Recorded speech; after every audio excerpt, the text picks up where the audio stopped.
All right, so we were talking about Annie Cannon and Cecilia Payne and Cannon's stellar spectral sequence that actually Payne helped her figure out it was a temperature classes of stars. Well, Henry Norris Russell, what he did, he was the dean of astronomy at the time. He came up with a mnemonic device. So you can remember the OBAFGKM. And my dad, I think, taught me this when I was a kid. So here it is. Here it is. He said, remember the sentence. We have O, be a fine girl, kiss me. So you can remember this one.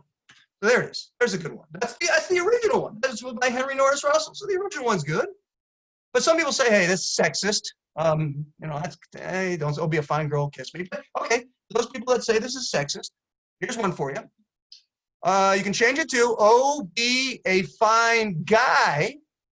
That's actually my son, Charlie. And I took him to Pittsburgh when he was 6 months old to see a Pirates game at PNC Park, Giants Pirates. There was Willie Mays jersey. A little girl came up to him, and of course she was with her mother was trailing behind. She wanted to kiss him, and he couldn't talk then, but I think he really wanted to by the way he looked. So I said, yeah, it's no problem. So you can say, oh, be a fine guy, kiss me. So that was Charlie's first kiss, and maybe his last. So now let's continue on here. If some people say, hey, this is sexist too. This is sexist too, and so you shouldn't be showing this. Okay, if you don't want this, you can do this one. Oh, beastly and fearsome gorilla, kill me. Now this is not, at least not sexist. It could be speciesist. It's not as nice as the others, but if you want to use this one, you can. That's fine. Some people don't. I don't know. I don't think this one is as nice. Gorilla actually looks kind of happy. I guess that's good. All right, look at this one. Oh boy, an F grade kills me. Look, Rudolph the Red-Nosed Reindeer goes down in history. Look, goes down in history. No? Okay, I think it's a good one. All right. Now, look, you can do this. Oh boy, Annie, Forrest Gump keeps mowing. And look at this. So you have Annie Cannon getting some credit in here. Astronomers are always trying to get Annie Cannon or other astronomers credit. You deserve it, and Annie Cannon deserves it. So she came up with the stellar spectral sequence. And look, you got Forrest Gump in here. This is one Joe, our assistant, came up with. It's a good one. I think it's a good one. What about another one? On base average for Giants kills me. Yep. There's Crawford. Looks like not doing too well with that pitch. Well, yeah, these days, well, who knows? These days, there's no Giants, no baseball, but yeah, last couple of years, this is appropriate. On base average has not been very good. And that's one that actually Joe came up with like 13 years ago. All right, what about this one? I came up with this. Now, if you come up with one, you have to get a visual. You have to have a visual for it. Here's one. Otters behave atrociously. Figure gray kangaroo marsupials. Doesn't that flow? Now, I came up with this, and I had to get a picture of an otter behaving atrociously, and it is hard to find one. A picture of an otter behaving atrociously. This is the best I can do. And I remember my other assistant, John, when I was working on this, I had to leave, and I said, hey, if you get a picture of the otter, you have to have a picture of a kangaroo being upset. And I said, find a picture of a kangaroo being upset, and look, I found one. Now, I don't know if the kangaroo is upset. It's hard to tell, but it's about as upset as this otter is behaving atrociously, I guess. So it works. I don't know. I like this one because I came up with it. Well, if you don't like this, what about this one? Now, I don't know who came up with one of my assistants.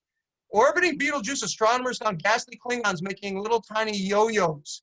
Now, the LT and Y after the M, those are brown dwarfs. There's actually some more classifications for stars that I'm not gonna have you know, but there are some right there.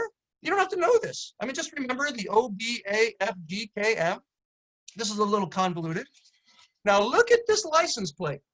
This license plate was owned, or I think still is owned, by Ed McGill, who our previous planetarium director, when we had a planetarium, who retired. He had a Prius, and he had this on his license plate.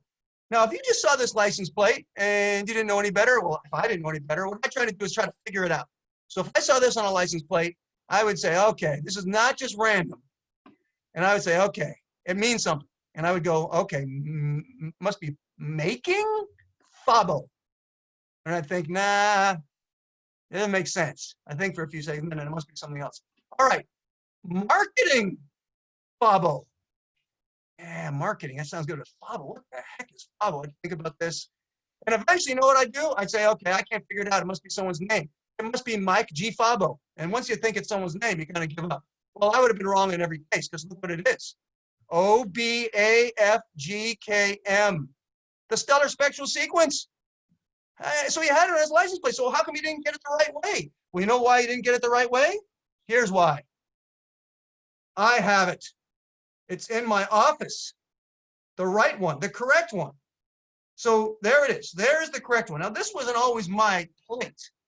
Now, look at that. It's a nice one. So I have it up in my office. Well, this wasn't mine, but I saw a car, and it had two of them. And if a car has two, you don't really need one. So you kind of if you take one, not like a lizard. If you pull on a lizard's tail, I used to do as a kid. I used to like not hurt the lizards, but I used to play with them, and I used to grab their tail. And what do? They get away because you're kind of a predator, and their tail just breaks off. And what do they do after that? They're fine because they grow one back. If you take a license plate off a car, it kind of grows it back. The people get another one. So no, there's no harm. So, and actually, to tell you the truth, if you're believing that, I did not take this plate. My dad did. It's my dad. He took the plate. I think he took it from somebody he knew. So, yeah, I'm just kind of like, I don't know, seeing if you're listening. You're probably not. So there it is. I wish I can get the real one now, but I don't know where it is. I haven't even tried to get it.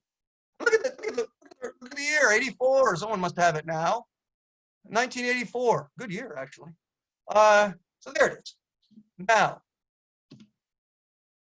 Now, mass, don't write this down, but take a look at this. Just look at this. For the masses of stars, remember talking about stars' mass being the most important property? It turns out O stars are the most massive stars. They have a mass from 20 to 320 solar masses. You don't have to write that down. So you have to have a mass of at least 20 times the mass of the sun to be an O star. And they're going to be bluish. They kind of make those colors blue. B stars, 3 to 20 solar masses. A stars, 1.6 to 3 solar masses. F stars, 1.2 to 1.6. You see that the range is different for each category. It's not the same for each category. And I'm never going to ask you this. I don't even remember this. G stars, like the sun, 0.85 to 1.2 solar masses for Gs. K stars, 0.5 to 0.85. M stars, 0.08, the lowest mass for a star, to 0.5 solar masses. Now, brown dwarfs. Brown dwarfs are stars. Well, they're not stars. They didn't become stars. They didn't get hot enough because they weren't massive enough. They have anywhere from 1/100th to 7/100th of solar mass, 0.01 to 0.07 solar masses. Those are called brown dwarfs. A lot of them, remember, there should be a lot of those. Planets less than 0.01 solar masses. So there should be way more of those. And we already talked about this distribution of stars by mass. This is like for every one O star, you find 4,400 B stars, 20,000 A stars, 100,000 F stars, 250,000 G stars, 400,000 K stars, and 2.5 million M stars. So for every one O star, look at how many of these other types of stars you're finding. O stars are more rare. Even though there are millions of O stars, there are way more of every other type. So when you look out at night and you see stars that are probably like A stars, maybe F stars, maybe some Bs, O stars, maybe some, like in Orion's belt. Yeah, you have some. But those are rare. The stars, when you look up at night that are there that you're not seeing because they're not that bright, are the Ks and the M stars. They're all over. You can't see them, though. Not with your eyes. You start taking pictures or using a telescope, you can see them. Again, here are the brightest stars. Look at the types of brightest stars now. Sirius is an A star. Canopus, F star. Alpha Centauri A, G star. Look at pretty high in mass compared to the sun. So look, most of these stars, the brightest stars you see, these are the ones you see in the night sky. are not the O stars, because those are rare, but there are some Bs. There's an A, two A's. There's an F, there's some G's. Now, there's only one M star on this list. And again, Betelgeuse has kind of dropped down. It's like probably 15th now because it's actually lessening in brightness. But it's kind of coming back again. Well, Betelgeuse is the only M. And how could that be made? How could that have made the top 10? Because it's such a cool star. You know why? Because it's big. It's really big. Really a lot of surface. Really big in radius. Look at the nearest stars. Look at the type of nearest stars are that you can't even see with your eyes for the most part. We're pretty much all M stars. Those are the most common. And well, Alpha Centauri, companion A and B, a G2 and a K5 are those two main stars. There's Sirius, which is pretty close, and A1. But for the most part, just M's. Don't want to talk about that yet. So there it is. There is the stellar spectral sequence. And let me try to find this video for you. This is a great one. It's called Sisters of the Sun. It's Cosmos, done by Neil deGrasse Tyson. I'm going to see if I can find it for you. I have the disc, but I don't know if that disc is going to do you any good right now. It's not going to do me any good. And that is it. And